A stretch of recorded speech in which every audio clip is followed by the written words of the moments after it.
رسول اللہ وعلى آلك وأصحابك يا سيدي يا حبيب الله مولاي صل وسلم دائما أبدا على حبيبك خير الخلق كلهم وانسب إلى ذاته ما شئت من شرف وانسب إلى قدره ما شئت من عظم فإن فضل رسول الله ليس له حد فيعرب عنه ناتكم بفمي لو ناسبت قدره آياته عظما حي اسمه حين يدعى دارس الرمم يا ربي صل وسلم دائما أبدا على حبيبك خير الخلق كلهم اللہ جل جلالہ وتم برہانہ وجل ذکرہ وعز اسمہ کی حمد و ثنا اور حضور پر نور شافی یوم النشور امام الانبیاء قائد المرسلین خاتم النبیین غم غسار زماں دستگیر جہاں حامی بے کساں احمد مجتبی جناب حضرت محمد مصطفیٰ صلی اللہ تعالی علیہ وسلم کے دربار گہربار میں ہدیہ درود و سلام عرض کرنے کے بعد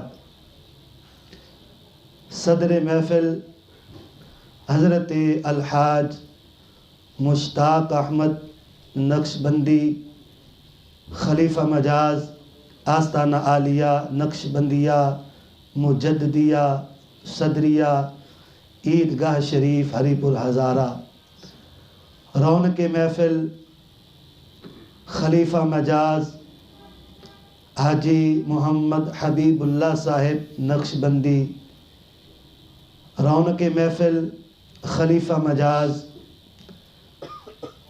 حضرت الحاج شاہد محمود صاحب نقشبندی دیگر ارباب فکر و دانش اصحاب محبت و مودت حاملین عقیدہ مسلک حق اہل سنت و جماعت رب ذوالجلال کے فضل اور توفیق سے آج ہمیں پیر طریقت رہبر شریعت محافظ ختم نبوت پاسبان مسلک اعلی حضرت رہنما حقیقت و معرفت صدر الاولیاء حضرت معظم قاضی محمد صدر الدین رحمۃ اللہ تعالی علیہ کے سالانہ عرس پاک کی تقریب میں شرکت کی سعادت نصیب ہو رہی ہے۔ رب ذوالجلال ہم سب کی حاضری اپنی بارگاہ میں قبول فرمائے۔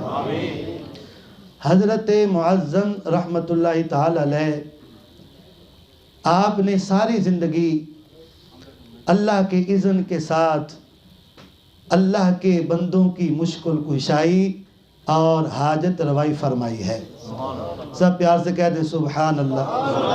آپ یہ ٹیک چھوڑ دیں ہاتھ کی، یہ جو سوئے ہوئے سیدھے ہو کے بیٹھ، پیار سے کہہ دیں سبحان اللہ۔ بڑا فقید المثال اور عظمتوں والا عرس ہے، تو سارے جاگ کے اور پیار سے سبحان اللہ کی صدا بلند کرتے رہیں۔ اللہ کے ولی کے پاس جو کچھ بھی ہوتا ہے نبوت کا فیض ہے۔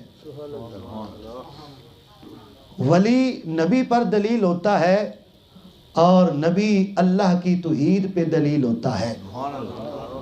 ولی نبوت کے دروازے تک پہنچاتا ہے اور نبی اللہ کی بارگاہ تک پہنچا دیتا ہے۔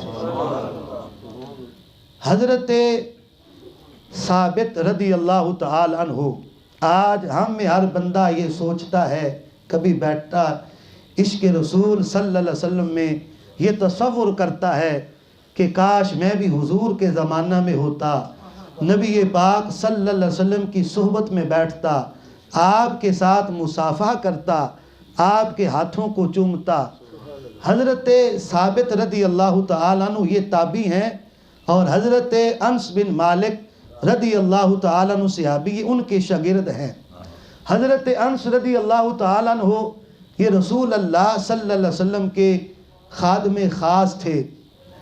ایک دن حضرت ثابت رضی اللہ تعالیٰ عنہ نے حضرت انس رضی اللہ تعالیٰ عنہ کے ہاتھوں کو بوسہ دیا. جب چوما تو حضرت انس رضی اللہ تعالیٰ عنہ نے فرمایا اے ثابت آج تم نے میرے ہاتھوں کو کیوں چوما ہے؟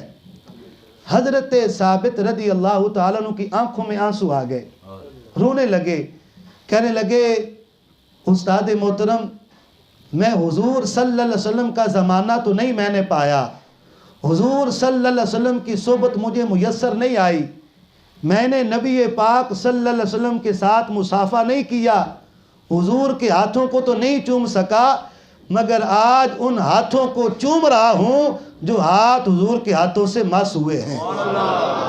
اب یہ جو دنیا میں سلسلے ہیں, نقش بندیہ, قادریہ, سوروردیہ, نظامیہ, چشتیہ, یہ دنیا میں رسول اللہ صلی اللہ علیہ وسلم کے ہاتھ کی برکتوں کو تقسیم کر رہے ہیں. جو چاہتا ہے کہ مجھے رسول اللہ صلی اللہ علیہ وسلم کے ہاتھ کی برکت میسر آئے, وہ ان سلسلوں میں سے ایک سلسلے میں شامل ہو جائے, سلسلہ نقش بندیہ میں آ جائے, بالواسطہ اس کا ہاتھ رسول اللہ صلی اللہ علیہ وسلم کے ہاتھ تک پہنچ جائے گا. تو یہ سلسلے دنیا میں رسول اللہ صلی اللہ علیہ وسلم کے ہاتھ کے فیوز و برکات کو تقسیم کرتے ہیں. ولایت کی 3 قسمیں ہیں. کتنی قسمیں ہیں؟ ایک ہے وہبی, ایک ہے نظری, ایک ہے قصبی. وہبی اس کو کہتے ہیں جو مادرزاد ولی ہو, پیدائشی ولی ہو, جیسے سیدنا غوث اعظم رضی اللہ تعالیٰ عنہ تھے. دوسری قسم ہے ولایت نظری. بندہ گناہگار تھا, کسی اللہ والے کے پاس جا کے بیٹھا, اس کے قدموں کو دبایا, اس کو اچھا کھلایا, خدمت کر کر کے اس اللہ والے کی نگاہ پڑی, اللہ نے اسے مقام ولایت عطا فرما دیا. تیسرا درجہ ہے, تیسری قسم ہے ولایت قصبی, کہ بندہ خود علم حاصل کرے, پھر اس علم پہ عمل کرے, سلوک کی ساری منازل کو طے کرے, تسبیح و تعلیلات کرے, اللہ اللہ کرے, اپنے رب کو راضی کرے, علم پڑھ کے عمل کر کے تسبیح و تعلیلات کر کے اللہ جو ولایت عطا فرماتا ہے اس کو ولایت قصبی کہتے ہیں.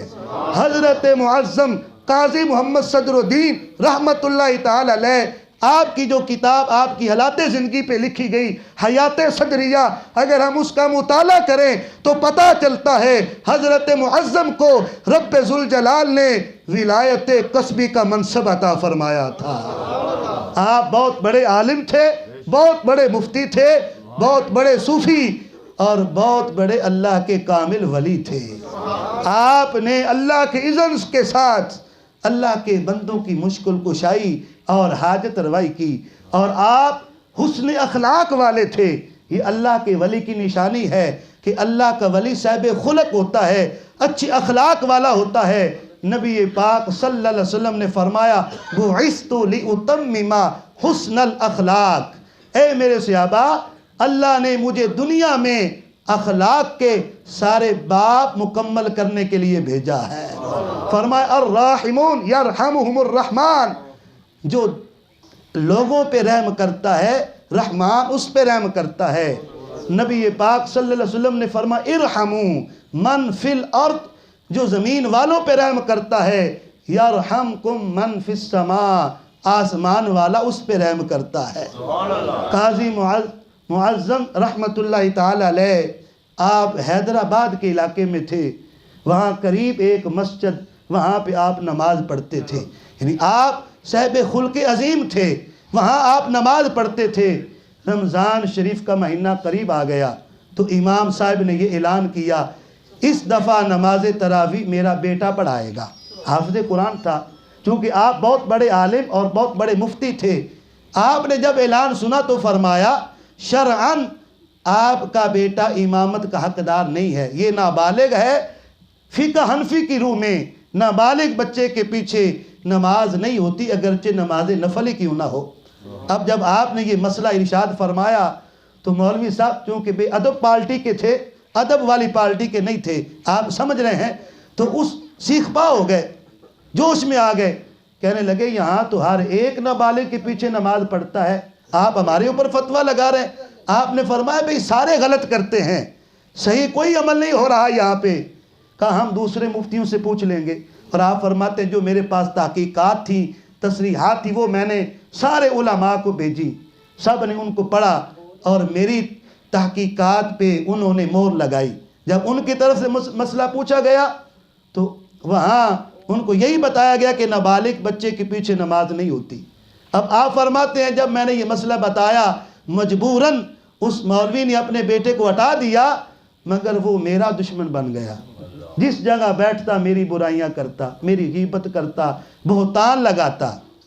آپ کو پتہ ہے نا، ایک ہے انسان، یعنی انسان جب بگڑ جائے تو درندوں سے بڑھ جاتا ہے، اتنا نقصان انسان کا خنزیر، شیر، چیتا نہیں پہنچاتے جتنا بگڑا ہوا انسان پہنچاتا ہے۔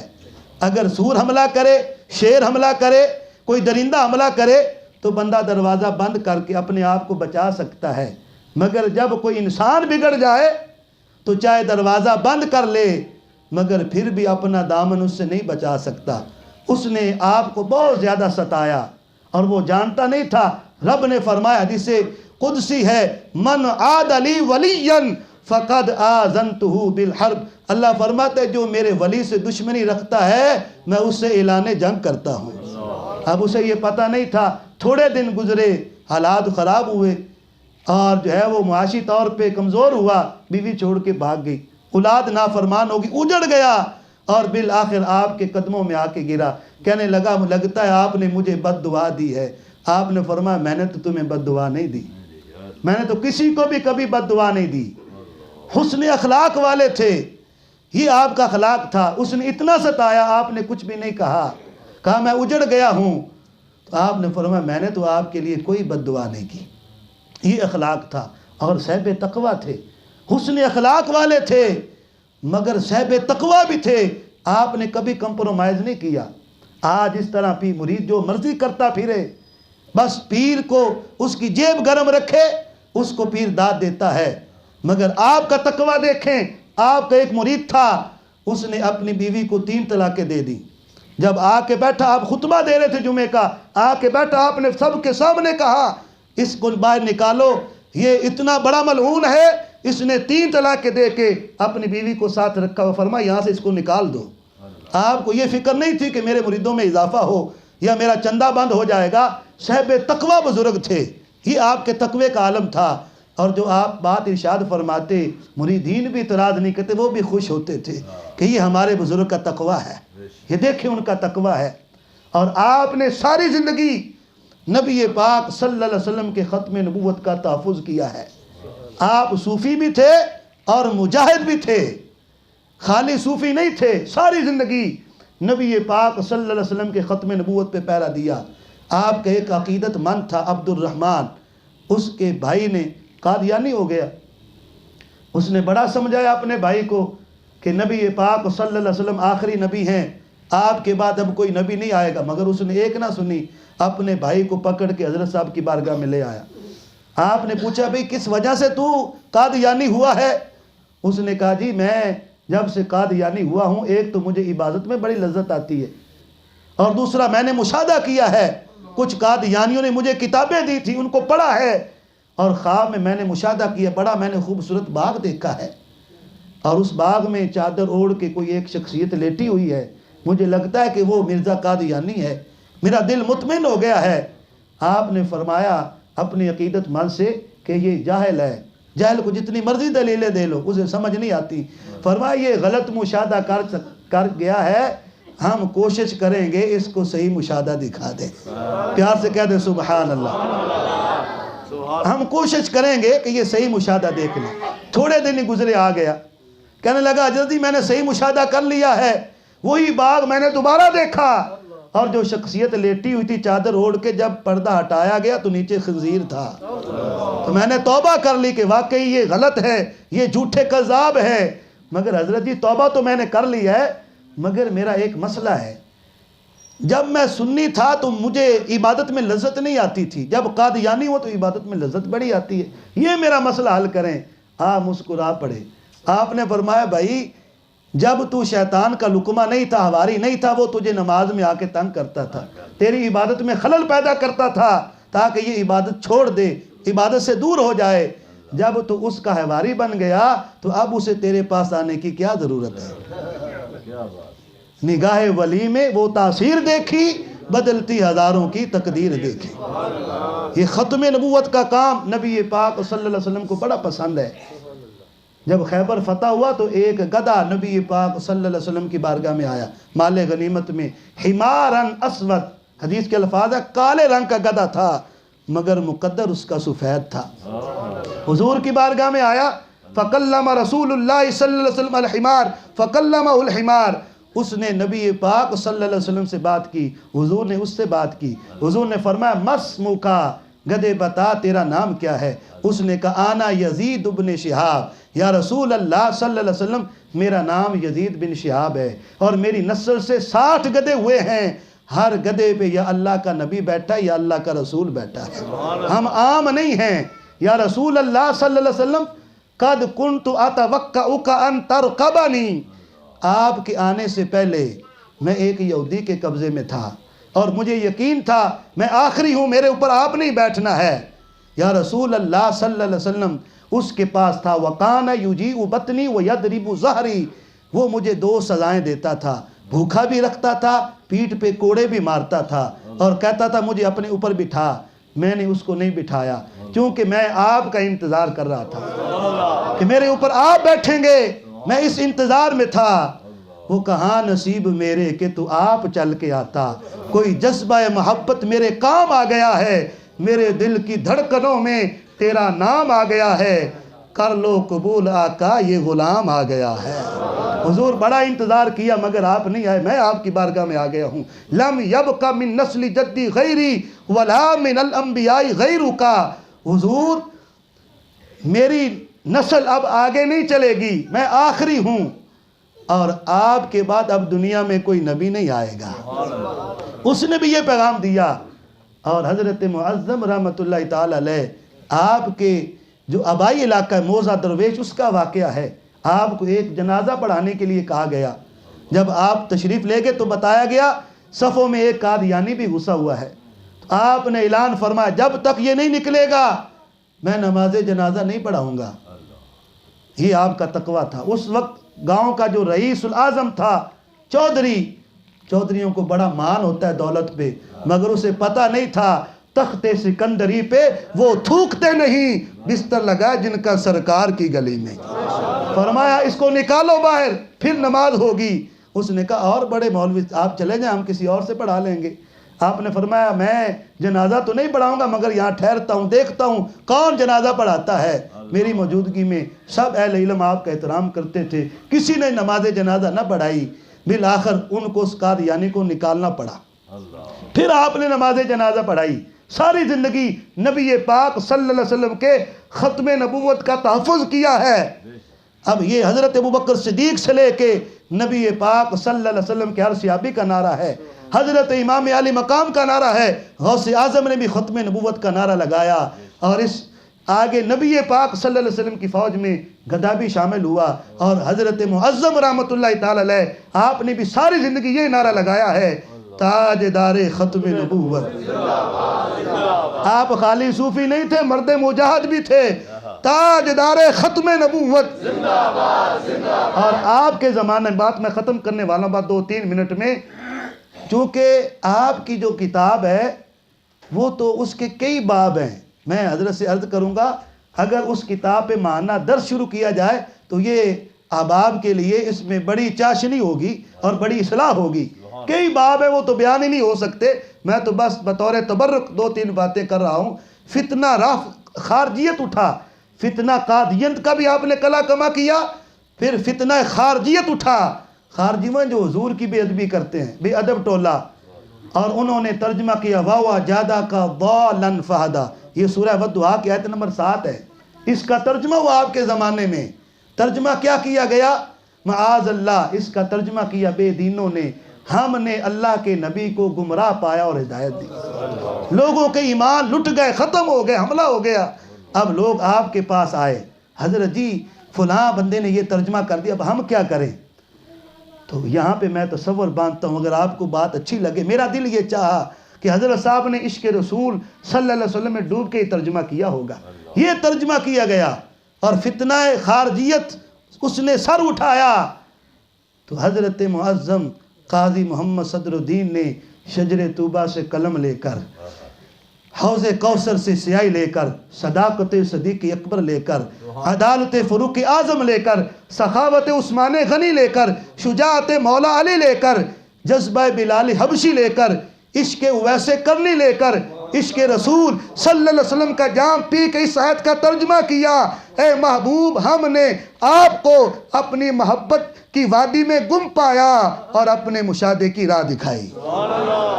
لوگوں کے ایمانوں کو بچا لیا آپ نے ترجمہ کر کے، فتنہ خارجیت کا بھی مقابلہ کیا، فتنہ رافضیت بھی اٹھا آپ کے زمانے میں، جہاں آپ کا جو ہے وہ تصوف کا زمانہ ہے، جہاں آپ لوگوں کو ذکر کی تلقین کرتے، وہاں آپ نے نبی پاک صلی اللہ علیہ وسلم کی ناموس پہ پہرا دیا ہے، صحابہ کی ناموس پہ پہرا دیا۔ فتنہ رافضیت اٹھا جو معاذ اللہ صحابہ کی گستاخی کرتا ہے، جو کہتا ہے دما دم مست کلندر علی دا پہلا نمبر۔ آپ کے شیخ نے ان کا بھی کلا کما کیا، آپ نے فرمایا تم نے حضور کا فرمان نہیں پڑھا، مرو ابا بکر فلیصلی بالناس، آپ نے صحیح بخاری کی حدیث پیش کی، فرمایا حضرت مولا علی خود فرماتے ہیں حضور علیل تھے، بیٹھے ہوتے تھے، حضور کے پاس میں بیٹھا ہوتا تھا، نماز کا وقت ہوتا، حضور فرماتے علی جاؤ ابو بکر سے کہو میرے صحابہ کو نماز پڑھائیں۔ فرمایا مولا علی خود کہتے میں بیٹھ، حضور میرا مقام بھی جانتے تھے۔ اور اماں عائشہ صدیقہ رضی اللہ تعالیٰ نے بار بار کہا حضور میرے ابا جی کو نہ کہیں، وہ رقیب القلب ہیں، وہ نرم دل والے ہیں، آپ کسی اور کی ڈیوٹی لگائیں۔ حضور نے فرمایا عائشہ تجھے نہیں پتا، میں جانتا ہوں میرے بعد میری امت کا بوجھ کون اٹھائے گا۔ آپ نے فرمایا لوگو حضرت ابو بکر صدیق عمر کا بھی امام ہے، ابو بکر صدیق عثمان غنی کا بھی امام ہے، ابو بکر صدیق مولا علی کا بھی امام ہے، ابو بکر صدیق حضرت امام حسن پاک کا بھی امام ہے، ابو بکر صدیق امام حسین کا بھی امام ہے، ابو بکر صدیق مسجد نبوی کا امام ہے، ابو بکر صدیق حضور کے سارے صحابہ کا امام ہے۔ نعرہ تکبیر، نعرہ رسالت، نعرہ حیدری۔ حضرت معظم قاضی محمد صدر الدین رحمۃ اللہ تعالی علیہ مرد مجاہد تھے، ساری زندگی نبی پاک صلی اللہ علیہ وسلم کے ختم نبوت کا تحفظ کیا ہے، نبی پاک صلی اللہ علیہ وسلم کی ناموس پہ پہرا دیا ہے، صحابہ اکرام رضوان اللہ تعالی علیہم اجمعین کا دفاع کیا ہے۔ میں اللہ کی بارگاہ میں دعا کرتا ہوں خالق کائنات حضرت معظم قاضی محمد صدر الدین رحمۃ اللہ تعالی علیہ کے افکار کو سمجھنے کی توفیق عطا فرمائے، آپ کی تعلیمات کو اللہ تعالیٰ سمجھنے کی توفیق عطا فرمائے، اور اللہ تعالیٰ فیضان صدری عطا قیامت جاری و ساری فرمائے۔ وآخر دعوایا ان الحمدللہ رب